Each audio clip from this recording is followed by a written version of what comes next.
ভালোবাসার আলো কিন্তু কিন্তু যত বড় মুখ না তত বড় কথা বলবি না, বুঝেছিস? ছোট মুখে বড় কথা না। অচিল, তোদের খুব বার বেড়েছে, সবার বার বেড়েছে। স্যার, এটা কিসের ফাইল? এখানে কোম্পানির গত 3 মাসের স্যালারি শিট আছে। স্যালারি শিটে ছাঁটাই হওয়া কর্মীদের নাম কেন? এই বাড়িতে নন্দিনীর আসার রাস্তা আমি বন্ধ করে দিয়েছি। আর ইমনও চলে যাচ্ছে। তাহলে আমার পথের কাঁটা কে রইল? মাহিন আঙ্কেল।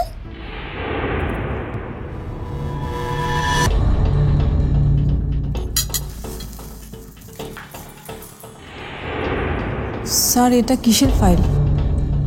এখানে কোম্পানির গত 3 মাসের স্যালারি শিট আছে। স্যালারি শিটে ছাঁটাই হওয়া কর্মীদের নাম কেন? এদের নামে গত 3 মাস ধরে স্যালারি হচ্ছে। আপনি নাকি এটা নিজ দায়িত্বে করছেন? হ্যাঁ স্যার, আমি মানে মানে অফিস কেন এখনো ছাঁটাই হওয়া কর্মীদের স্যালারি দিয়ে যাচ্ছে? এটা কি কোনো নিয়মের মধ্যে পড়ে? স্যার, আসলে আপনাকে কে বলেছে ওদের নামে স্যালারি করতে? আপনি কোন সাহসে এটা করলেন? বা আপনি করার সময় অপূর্ব বা আমাকে জানানোর প্রয়োজন মনে করলেন না? প্রতিষ্ঠান কখনো কারো ব্যক্তিগত কিছু না। প্রতিষ্ঠানে যা হয় নিয়ম মেনেই হয়। কারো একার ইচ্ছেতে কখনো কিছু হয় না নন্দিনী। আপনার যখন মন চাইবে তখনই আপনি কাউকে না কাউকে স্যালারি দিবেন, সেটা তো হতে পারে না নন্দিনী। স্যার, ওদের স্যালারি দেওয়ার কারণ আছে। ওদের তো স্যার নোটিশ। হ্যাঁ হ্যাঁ, আমি সেটা জানি। সেটা আপনি আমাকে বা ম্যানেজমেন্টকে বলতে পারতেন। আপনি কেন নিজ দায়িত্বে সেটা করতে গেলেন? ওদের চাকরি যাওয়ার কারণ তো আমিই ছিলাম স্যার। তাই এখন ঋণ শোধ করছেন? এখন কোম্পানি যদি বলে গত 3 মাস ওদের যে টাকা দিয়েছেন সে টাকা আপনাকে ফেরত দিতে হবে, তখন কি করবেন? দিতে পারবেন সব টাকা ফেরত? যাদেরকে আপনি স্যালারি দিয়েছেন তারা কি আপনার টাকা ফিরিয়ে দিবে? কেউ দিবে না। আপনাকেই দিতে হবে। তখন আপনি বড় একটা বিপদে পড়ে যাবেন। জানি স্যার, কিন্তু পরিস্থিতি এমন ছিল যে কোন পরিস্থিতিতে কেন আপনি এই কাজ করেছেন সেটা জানার আমার কোনো দরকার নেই। আমি শুধু আপনাকে একটা কথাই বলবো, কোম্পানি কাকে চাকরি দেবে কাকে দেবে না, কাকে বাদ দেবে কাকে স্যালারি দিবে, সেটা কোম্পানির সম্পূর্ণ কোম্পানির মাথা ব্যথা। সেই মাথা ব্যথা আপনি কেন নিজের মাথায় নিচ্ছেন? মাহিন আঙ্কেল, অর্ক, তুমি মামামকে কেন বকছো? মামাম কি করেছে?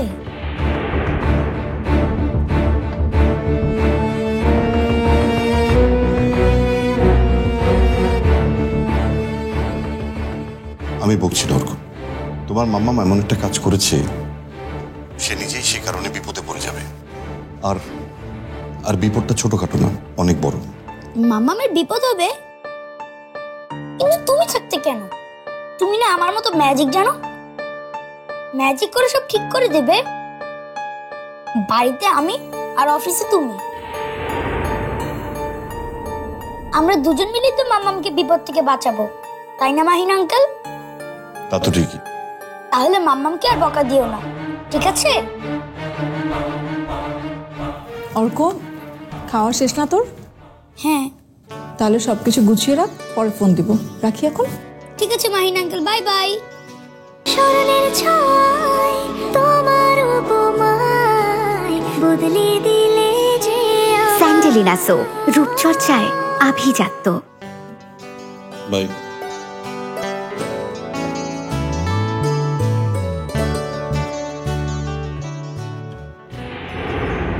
আসলে এটা অন্য কেউ করতো কিনা আমি জানি না। আপনি শুধু ওদের কথাটাই ভাবলেন, নিজের বিপদের কথা একবারও ভাবলেন না কেন?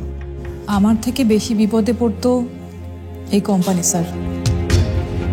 বিনা নোটিশে কাউকে চাকরি থেকে ছাঁটাই করা কোনো কোম্পানির নিয়মের মধ্যেই পড়ে না। ওরা তো স্যার মামলাও করতে পারত। তবে জানেন কি স্যার, সেই সময় এত কিছু ভাবিনি। তখন আমার যেটা ভালো মনে হয়েছিল সেটাই করেছি। তার জন্য যদি আপনি আমাকে শাস্তি দিতে চান দিতে পারেন, যে কোনো শাস্তি আমি মাথা পেতে নেব। শাস্তি শাস্তি হয়তো আমি আপনাকে দিতে পারতাম, কিন্তু যে অপরাধে অন্যের ভালো হয় তার শাস্তি কি হওয়া উচিত? জি স্যার। ভালোবাসা। এমন অপরাধের শাস্তি পৃথিবীতে একটাই, ভালোবাসা। তবে আপনি জানেন তো সেই যোগ্যতা যে আমার নেই। মানে কাউকে ভালোবাসার যোগ্যতা আমার নেই।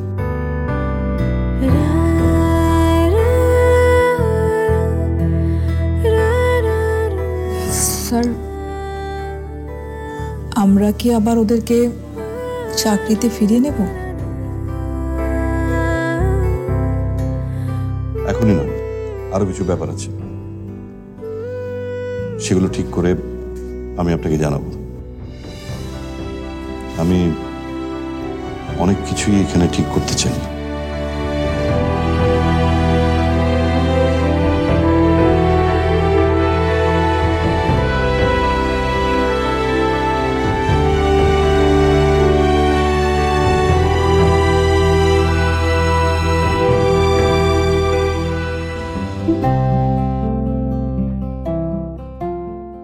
কি আশ্চর্য, রান্নাঘর থেকে খাবার আসতে এতক্ষণ লাগছে?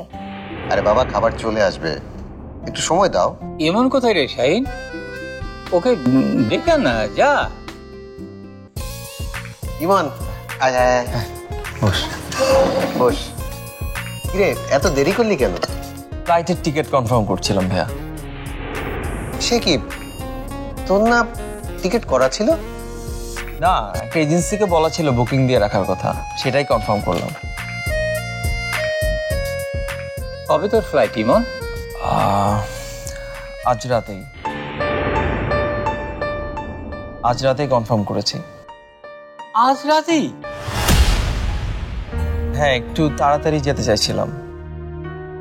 আসলে গিয়ে ঠিকঠাক মতো রেজিস্ট্রেশনটা না করতে পারলে এবার সেমিস্টারটাই মিস হয়ে যাবে।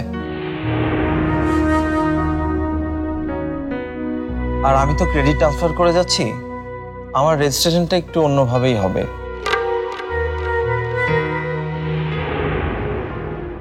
আর কিছু বাড়তি কাগজপত্রই লাগবে, শেষ মুহূর্তে যাতে কোনো সমস্যা না হয় তাই আর কি। তাই বলে আজই 2-4 দিন পরে গেলে কি এমন অসুবিধা হতো? না মা, তা হতো না, কিন্তু মা ফ্লাইটের টিকিট একদমই পাচ্ছিলাম না। ভাগ্য ভালো যে আজকেরটা পেয়ে গেছি।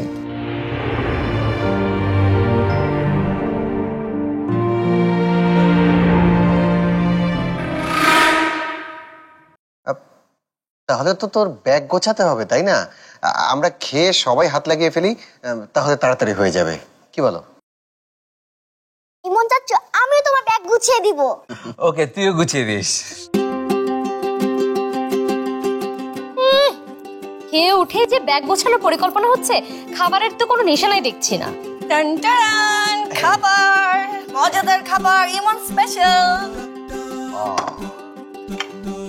নার্গিস, যাও তো ইমনের পায়েসটা নিয়ে আসো।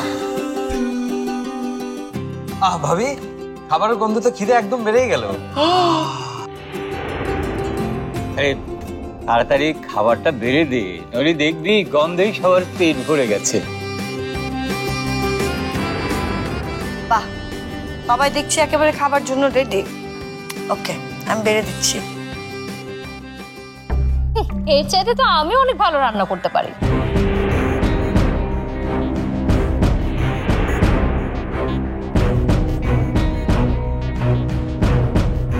এত ভালো রান্না যে খেলে বাড়ি ছেড়ে পালাতে ইচ্ছে করে। কি কি বলে তুমি? হ্যাঁ,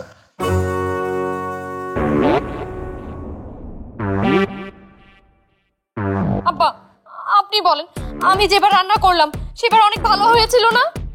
না ভালো তো বটেই, ভালোই, তবে অনেকদিন আগে খেয়েছি তো এখন কিছু মনে নেই আর কি। আমা আপনি বলেন তো, আমার রান্নার স্বাদ কি খুব খারাপ হয়েছিল? ঝাল বেশি ছিল তো, তাই খাবারের স্বাদটা ঠিক মতো বোঝা যায়নি। আর আমি যেবার পায়েস রান্না করলাম, ইমন পায়েসটা খুব ভালো হয়েছিল না? আসল ভাবি তুমি যেদিনে রান্না করো সেদিন আমি বাইরে থেকে খেয়ে আসি তো, তাই ঠিক বলতে পারবো না।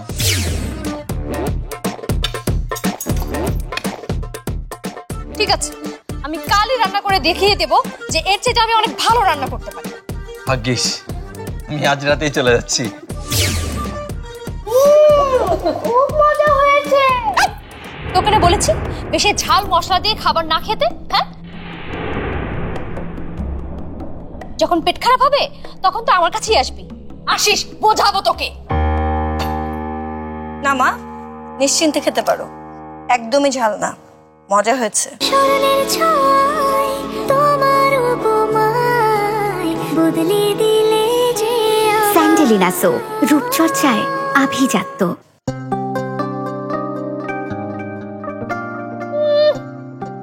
মায়ের চাইতে মাসির দরদ বেশি না?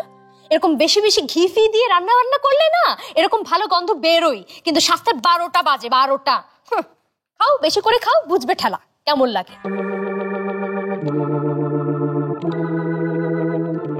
আর্য, তুমি রান্না নিয়ে ভাবনা ছেড়ে দাও, এটা যেহেতু আমার দায়িত্বে আমি সামলাচ্ছি তো, টেনশন করো না। আর তোরা শুধু কথাই বলবি না খাবি? এই দে দে সব ধরে দে সব। আমি আগে নিয়ে নিলাম। আম্মা দেবে। ঠিক আছে, আমিও একটু খেয়ে দেখি কেমন হয়েছে।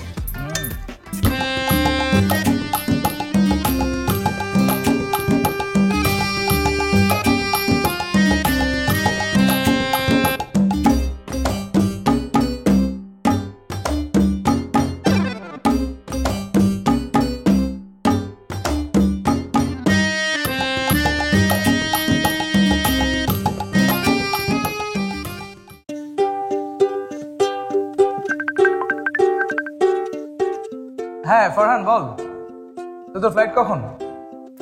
আর বলিস না, এয়ারপোর্টে এসেছি, এসে শুনে কি এক ঝামেলায় ফ্লাইট ক্যান্সেল। কি, ফ্লাইট ক্যান্সেল হয়েছে? ওকে, তাহলে কোন ফ্লাইটে আসবি এরপরে? পরের ফ্লাইটের কোনো টিকিট নেই, পুরো বুকড। এরপরেরটাও বুকড। সব ফ্লাইট বুকড? মনে হয় না আসা হবে। কি বললি? আরে আমি তোদেরকে নিয়ে, নন্দিনীকে নিয়ে অনেকগুলো প্ল্যান করে রেখেছি, মানে তোরা আসবি না, আমি আসলে কিছুই বুঝলাম না। দেখছি।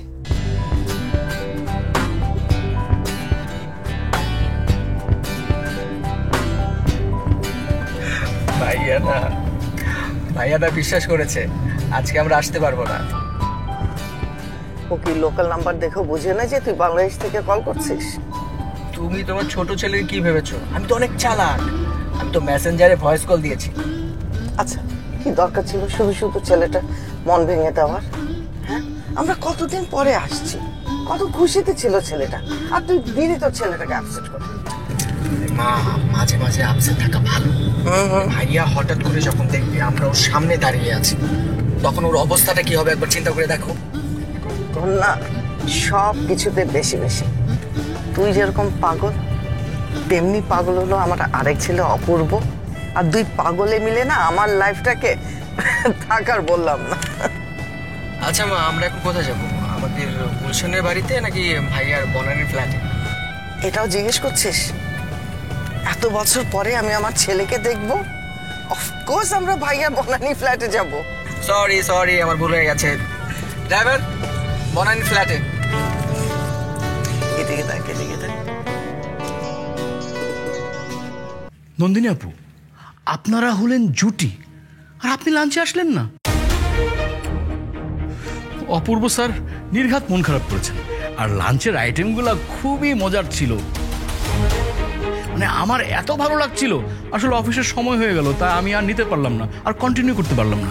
আমার তো ইচ্ছে করছিল পার্সেল করে নিয়ে আসি। ফাইলটা এনেছেন? হ্যাঁ হ্যাঁ নন্দিনী আপু, একটা সমস্যা আছে। আমি ডিজাইনটা পুরোপুরি মিলিয়েছি। সমস্যা হলো আপনি ফাইলটা রেখে যান, আমি পরে দেখে নেব।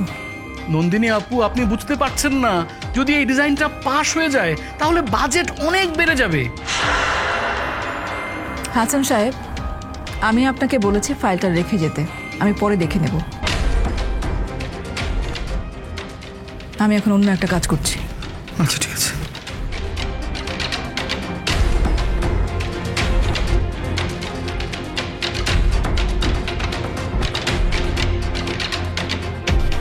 প্রিয়ঙ্কি, তুমি যাবে? চলো চলো।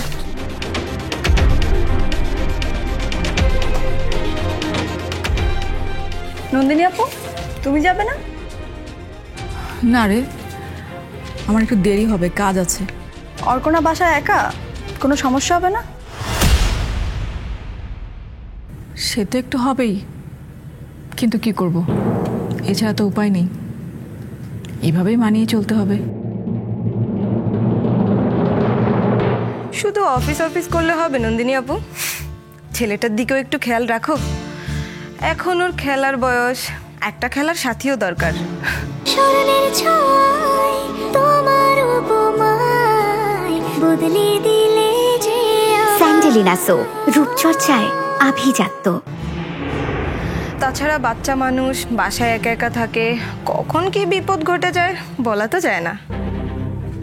তুমি আমার অর্ককে নিয়ে চিন্তা করছো ভেবে ভালো লাগছে, কিন্তু প্রিয়ন্তী, এটাই তো জীবন। এত ভেবো না, আমার অর্ক সব সামলে নিতে পারে। আচ্ছা আপু, গেলাম।